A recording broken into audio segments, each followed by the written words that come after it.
Biz mына жерде парк кылабыз, эс алуу жайын булабыз. Өмүрбек Чиркеш Текебаевдин, Баяман Эркинбаев.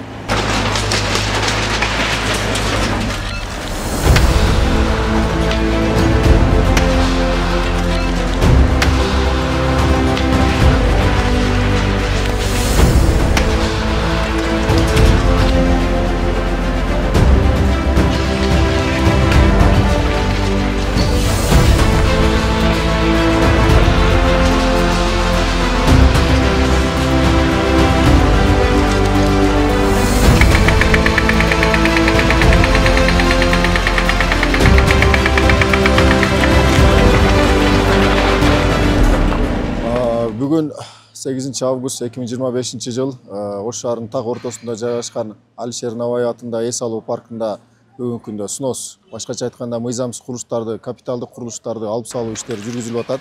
Негизинен бул жерде жалпы 11 бирдик бүгүнкү күндө 1,5 жыл, 2 жылдан бери соттук иштери жүргүзүлүп атат.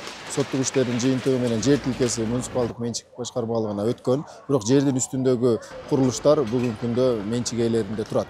Бирок биз бир нерсе жолу архитектура, тиешелүү кызматтар, земинспекция, муниципалдык менчик башкармалыгы менен берилген эскертүүлөргө карабай бүгүнкү күндө өзүңүздөр көрүп тургандай ишмердүүлүгүн толук жүргүзүп жатат. Бул жерде атын айтып кетсек, бул жерде жөнөкөй адамдар ээлик кылган эмес. Бул жерде Өмүрбек Чиркеш Текебаевдин дагы имараты жайгашкан. Өзүңүздөр билгендей жогорку кеңештин депутаты болгон, жогорку кызматтарда иштеп келген. Андан тышкары Чолпон Султанбековнанын дагы бул жерде жогорку кеңештин депутаты, бир нерсе спикер болгон.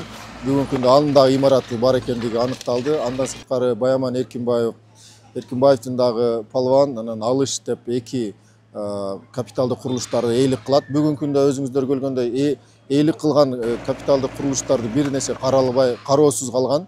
Биз азыр жеринде карап туруп, бардыгын снос иштерин жүргүзүп, тазалоо иштерин жүргүзүп атабыз. Бир эмес, бир нече жолу буларга эскертүүлөр берилген. Эми өзүңүздөр билгендей, бир адам эмес, мэрия ар дайым бир нече адамдардын укугун коргоп келет. Эми айтайын дегеним, эс алуу жайы парк болгондон кийин, жашыл аймак болгондон кийин, бул жерде элдердин достук болуп, бардыгы элдин пайдалануусунда болуш керек, бир нече адамга кызмат кылбаш керек деген Жеңишбек Шермоватовдун тапшырмасы менен бүгүнкү күндө снос иштери жүргүзүлүп атат. Имараттар бул жакта жалпы 11 бирдиктен бул жакта 4 объекти корук зонага кирбек. Ал эми 7 объект Акбура дарыясынын 50 метр корук аймагына кирет. Бул өз учурунда тиешелүү кызматтар эскертүүлөрдү берип, немелерди корук зонасын бошотуу боюнча бир нече иштер аракет болгон. Бирок мындай саясий эрк болуп аягына чыккан эмес. Бүгүнкү күндө Жеңишбек Шермоватовдун тапшырмасы, саясий эрки менен бүгүнкү күндө толугу менен снос иштери бүгүнкү күндө жүргүзүлүп атат. Сөзсүз түрдө менчик ээлери менен биргеликте болуп атат бул жерде.